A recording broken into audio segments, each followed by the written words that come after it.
Finally, my first ever theme month of countdowns is off the ground, and what better topic to choose than a franchise that's been with me nearly half my life, Transformers. While on the surface it may just seem to be robots duking it out for some reason or other, it actually goes quite deeper, with some of the later series showing us mature concepts and even delving into the brutality and harsh consequences of war. So I thought long and hard about what countdown would kick off this month of robotic awesomeness, leading us to this video. The one thing that you can always expect from the Transformers mythos, aside from the epic music and amazing action sequences, is the interesting characters in every continuity of the franchise. These characters range from the heroically valiant heroes to war-torn soldiers, naive rookies, and even to the utterly irredeemable villains and mad scientists. And I'm here to count down the best of the best, or what I consider to be the best. Basically, my favourite characters from all across the Transformers mythos, from Generation 1 all the way up to Age of Extinction. Naturally, as this countdown is a little different from what I usually do, the rules have to be changed up a little. For this countdown, I'll only be including characters from the cartoons and films that I've seen, so don't be expecting anything from the later seasons of G1, RID, or animated, as I haven't seen those, with the same going from the 1986 movie. Also, I'll only be including characters from the main cartoons, video games, and movies, so characters included with the extended continuity and expanded universe will be on here. However, if said material helps an existing character's development and story, I'll include it. Now just sit back, relax, and enjoy Transformers Month.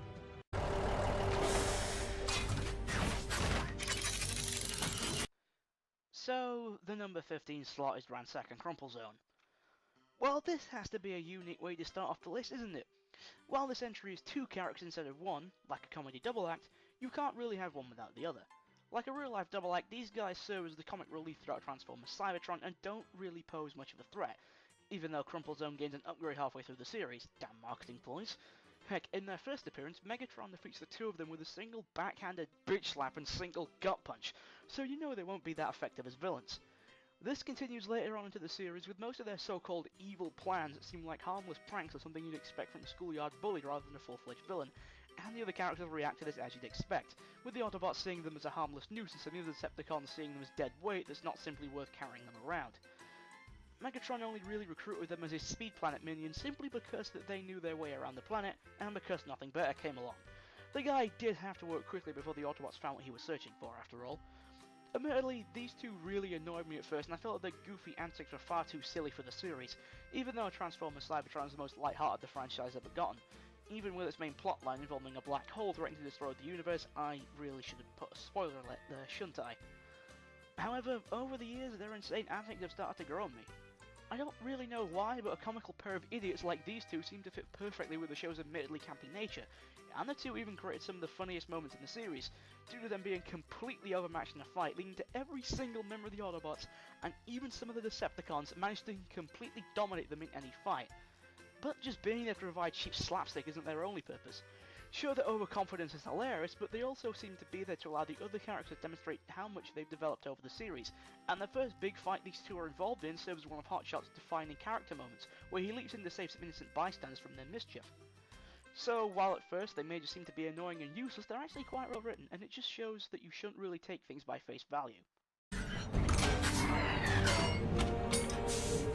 Okay, this character is here simply because of what he is rather than who he is, but then again, it shouldn't mean too much of an issue. So here's Grimlock from Transformers Fall of Cybertron. Grimlock's story in this game is a lot more fleshed out and more interesting than what we've seen before. Unlike in G1, where the Dinobots were inspired after the Autobots took a trip to a museum, in Fall of Cybertron, Grimlock led a team of Autobots known as the Lightning Strike Coalition Force, and they didn't exactly play by the rules. After abandoning their post, Grimlock takes his team to track down a mysterious energy signal in the middle of the Sea of Rust. After arriving, Grimlock and team are captured and experimented on by the Decepticon scientist Shockwave, and are quite literally pulled apart and rebuilt and given new dinosaur alternate modes in the process. Naturally, Grimlock breaks free and proceeds to go on a rampage through Shockwave's facility, rescuing the other members of his team in the process. This story appears to be a variation on the classic Frankenstein's monster story idea, where Grimlock's main goal is simply to hunt down Shockwave due to what Shockwave did to him. Personality-wise, Grimlock seems a lot smarter than his usual Hulk Smash persona seen in his other incarnations, and he is shown to truly care for his team members, and believes that in order to win the war for Cybertron, a more direct approach is needed. This leads him to clash with Optimus at some points, with some of the other soldiers being shown to take his side. Finally, a more realistic version of how an army functions. As realistic as giant transforming robots can get anyway. Aside from that, the main thing I love about Grimlock is his gameplay in the two levels where you play as him. Grimlock's levels play out more like a hack and slash game instead of a third-person shooter, and Grimlock is unable to transform at will, instead having to build up a rage meter in order to switch form. While this may be an odd choice at first, it's insanely satisfying slashing and charging through anything that moves, setting enemies on fire, and even biting them in half. It's no wonder that these chapters are some of my favourites.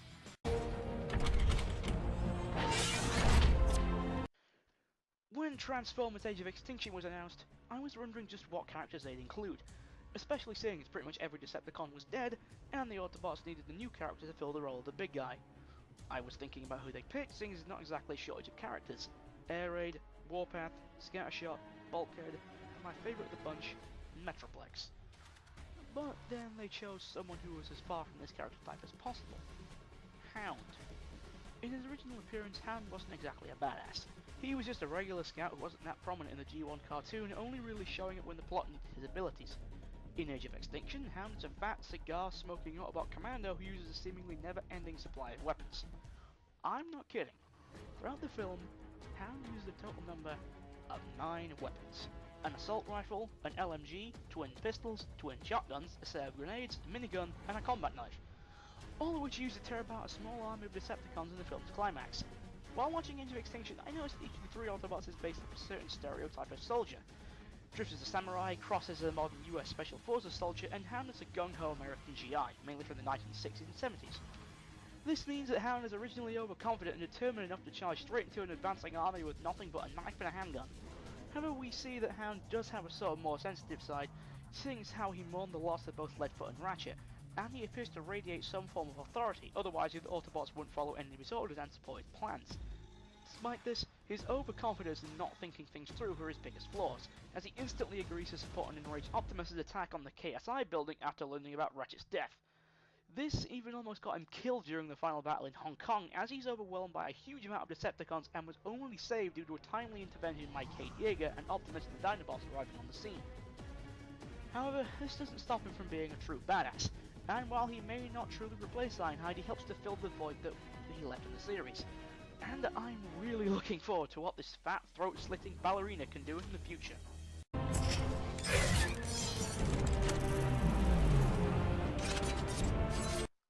Remember Grimlock? Well, now we're going to take a look at the Decepticon who rebuilt him. Shockwave. What, you thought I'd talk about the monster but not the Frankenstein? Shame on you guys, shame on you. This has to be the most downright evil version of Shockwave ever designed, never really raising his voice from that creepy monotone, and always has a backup plan for everything.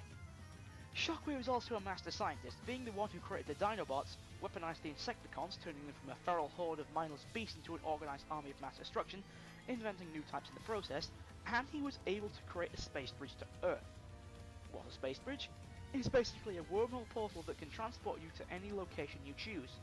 So why did Shockwave do this? He did it because he could do it. He built a huge tower to create portals across the universe, simply to present it to Megatron as a gift of more worlds to conquer and destroy. This naturally means that Shockwave is not only fiercely loyal to Megatron, but has a complete lack of remorse for anyone and everyone. When one of the Dinobots ends up dying before he even gets to experiment on him, he sees it as a failed experiment. He's not even above torturing another Dinobot to unlock his true potential. But that's not even the extent of what Shockwave can do. He's also been shown to be a master manipulator and has a backup plan for almost everything. The guy managed to play everyone into his hands, revealing that he was aware of Cliffjumper and Jazz's presence from the moment they arrived at the Energon Refinery, and predicted every single one of the movements made by Grimlock's team before they had even planned them out. And the only reason he failed in his plans was that Grimlock was too powerful to be contained by his restraints. Think about it. He knew Grimlock would escape. He knew the order he'd rescue his teammates, and he knew exactly how Grimlock would arrive on his space bridge tower, and exactly how he'd attack from behind. That's really impressive. Not to mention scary. This guy is someone you don't want as an enemy.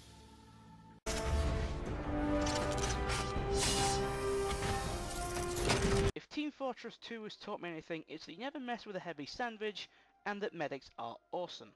Where am I going with this? Well, let me introduce the most badass medic this side of the Steam network, Ratchet. While Ratchet has had numerous incarnations over the years, they haven't exactly had that much variation in design or personality. Speaking of design, they seriously went all out just to let you know he's a medic. Nearly every incarnation sports a red and white colour scheme and features medical symbols like red crosses and heartbeat monitor readouts, and his vehicle mode is always some form of ambulance. When it comes to battle, Ratchet wasn't originally that much of a fighter, preferring to stay on the sidelines and doing what a medic is supposed to do. Well, he is an old veteran soldier, so you shouldn't really expect that much from him in that department. However, in recent years, he's received a bit of an update, turning him into a sort of badass grandpa type of character. While he still prefers to sit back and refers to play a supporting role, he isn't afraid to jump headfirst into the heat of battle. While he has been shown to wield more traditional weaponry like a machine gun and his trusty twist swords, he has been shown to use repurposed surgical equipment and other more unique weapons. His energy on repair ray can siphon health from enemies and use it to heal both himself and others. In the live action movies, he uses two buzz swords, which are mainly used for performing field amputations, and in Transformers Animated uses magnetic weaponry. Personality-wise, Ratchet has always been shown to be a close friend of Optimus Prime, serving as the Autobot leader's main source of advice, and as a medic, we see that he cares a lot for his teammates and worries about their well-being from time to time, while simultaneously getting irritated by the actions of the younger Autobots and some of the humans. Honestly, his personality is very similar to that of Dr. McCoy from Star Trek. Makes sense, as his voice actor in Transformers Prime is Jeffrey Combs, an actor who appeared in Star Trek Enterprise. Despite its appearance, Ratchet has been shown to be competent in fighting as well as healing. He was able to subdue the Decepticon brawl, he was able to help Optimus hold off a colossal army of undead Decepticon soldiers, and he was able to assist in fending off Starscream, one of the strongest Seekers on Cybertron. You know what? Screw Head Doctor, this guy's the medic I want watching my back. While Transformers Age of Extinction made a few questionable design choices and a fair few other mistakes, we also got one of the most deadliest and most evil villains in the entire franchise, the bounty hunter, Lockdown. Aside from having one badass looking design, what with a sleek robot form, the awesome Lamborghini vehicle form, and a giant sniper rifle that comes out of his freaking face, Lockdown is one of the more manipulative villains out there. He claims to be working for the Transformers creators while using the rogue CIA unit Cemetery Wind to hunt down and destroy the last few remaining Autobot Decepticons on Earth, yet we don't know what his true goals are, and it honestly seems like Lockdown is playing everyone right into his hands. Lockdown also has an air of mystery surrounding him, much more so than any other character in the franchise. We don't know who it is he's actually working for, he speaks in a cryptic fashion when talking about his plans, and we don't know how he came into possession of the seed of Cybertron, and it's implied that both Ratchet and Optimus have some sort of history with him, yet this is never expanded upon. In terms of combat ability, Lockdown is already the most, if not the deadliest fighter the series has known. As well as his face gun, Lockdown has an arsenal of cyberforming grenades, a capture hook, and a missile launcher, all of which he uses to decimate his opponents. He's even been one of the only two characters to defeat Optimus in a straight-up fight, and the only one to beat him in a fair fight. Megatron killed Prime with a blow from behind, so it doesn't count. And it took the combined efforts of two Autobots attacking from two different sides, two humans immobilizing his legs, and another human attacking and taking potshots from behind cover in order to take him down. Finally, there's one last thing that just adds to Lockdown's mystery, and this unfortunately includes spoilers for Age of Extinction, so I advise skipping this bit if you haven't seen the film but want to. After Lockdown kills Ratchet after assisting Cemetery Wind in hunting him down, you'll notice that Lockdown doesn't just kill him, he extracts his spark. As we already know, a Transformer's spark is its life force and contains all their memories, knowledge and experiences, basically is like their soul. Because Lockdown extracted Ratchet's spark and extends to extinguishing it, this means that Ratchet is technically still alive. Does this mean that Lockdown's been collecting the sparks of everyone he kills? What does this mean? Will this be explained in later movies? I sure hope so. The one thing that Transformers never really seems to get right is the human characters. While occasionally we get some good ones like Kobe Hansen and Cade Yeager, most of the time we get some pretty meh ones like Carlos Lopez and Sam Witwicky, or some really terrible ones like Rad White and Kicker Jones. But there are human characters who I feel are good enough to warrant a place on this list, and they are none other than Transformers Prime human protagonists Jack Darby, Miko Nadaki, and Raph Esquivel. Before we jump into their personality and role in the story, I'll explain the significance of the character's design, or at least my theory. You see, I think that between the three of them, Jack, Miko and Raph represent the three types of Transformers fans, making them the ultimate form of audience surrogate. Jack represents the older and more mature fans of the series, due to him being the oldest and most mature of the three, and he serves as the de facto leader as Transformers Prime is directed towards an older audience. Miko represents the Japanese fans of the series, and her being both female and ethnic minority could be a reference to the fact that female fans are a sort of rarity among the fandom. Finally, Raph represents the younger fans and the franchise's original target audience, with his computer skills referencing the kind of person most kids watching the shows want him to be. What sets these three apart from the other human characters is that they're not just there to be a morality pet for the Autobots, nor are they just there to fill the need of humans for the Autobots to interact with. We actually get a peek into their home lives and backstories, which helps to flesh them out and to give them some of the best character development in the series. If you had to force me to choose a favourite of the three, I'd have to go with Miko. While Jack may have had the most screen time, has his admirable protective nature shown through more than one occasion, and Raph may have his quirky personality and technical know-how, not to mention he's managed to uplift the mood of an episode a few times. Miko has a sort of charm to her, which makes her a well-written and entertaining character. She takes a liking to the Autobots almost instantly, and while at first her impulsive and action-loving nature got into trouble in some of the early episodes of Season 1, she eventually matured to the point where her fun and action-loving personality remains, but she understands the danger that a fight between Transformers poses. Yet, despite this, she, like the others, is willing to assist the Autobots in any way she can. Finally, while the Transformers series is no stranger to the idea of using Autobots as guardians for certain humans, Transformers Prime takes this idea and gives us one of the best instances of the trope. You see, the guardian assigned to each character matches their personality. Jack's guardian is RC, who Jack sees as a big sister type figure, and her devotion to protect her partners and sense of justice matches Jack's protective nature and own determination. Miko's guardian is Bulkhead, and while Bulkhead acts as a gentle giant occasionally, he is brutal in a fight, and his headstrong nature and tendency to challenge to a fight without thinking matches Miko's thrill-seeking and cheerful demeanour. And Raph's guardian is Bumblebee, who matches Raph as the two serve as the youngest in the heart of their respective teams, and both grow older physically and mentally as the series goes on. Now, here's hoping that the human characters in Robots in Disguise are able to compete with the standard left by these.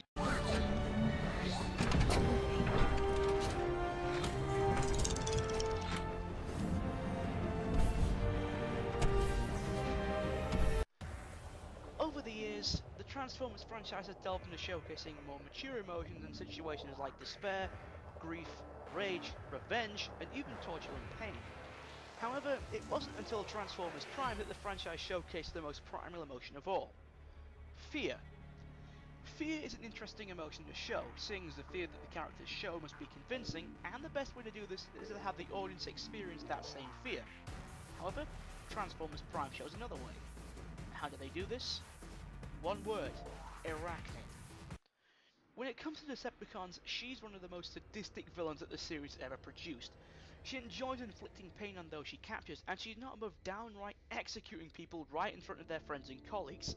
And on the subject of fear, Arachnid's design incorporates many features of a spider, including a slender figure and long thin spider legs coming from her back. And she is a master of sneak attacks, popping up whenever you least expect her to, allowing her to incorporate mind games into her fighting style. Arachnid has also been the only character in the cartoon series to not just threaten to kill a human, but to almost succeed in doing so. Arachnid appears to have sort of strength in RC, in a similar vein to Lockdown's history with Ratchet. However, here it's more detailed and more elaborated upon. You see, in the war for Cybertron, RC had a partner, known as Tailgate.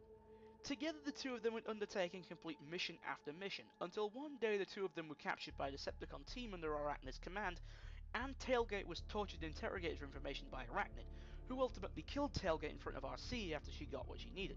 She didn't even need to kill Tailgate, she did it because she wanted to. Naturally, this left an impression on RC, causing her to have violent flashbacks and completely freeze up whenever she met Arachnid from that point on. Does that sound familiar? It should, as those are symptoms of PTSD. Let me repeat that. Arachnid managed to cause one of the emotionally strongest characters in the franchise to suffer PTSD. Arachnid has also been shown to invoke fear in the other Autobots as well as RC. Bulkhead and Bumblebee have been shown to be visibly uncomfortable when fighting her, with Bumblebee being almost terrified when he ends up facing her one-on-one. Even Optimus has shown some slight discomfort when around her. Even her fellow Decepticons have been shown to be afraid of her. Starscream is visibly scared whenever he's around her, Knockout feels uncomfortable near her, and even Breakdown has been shown to be slightly creeped out whenever he deals and works with her.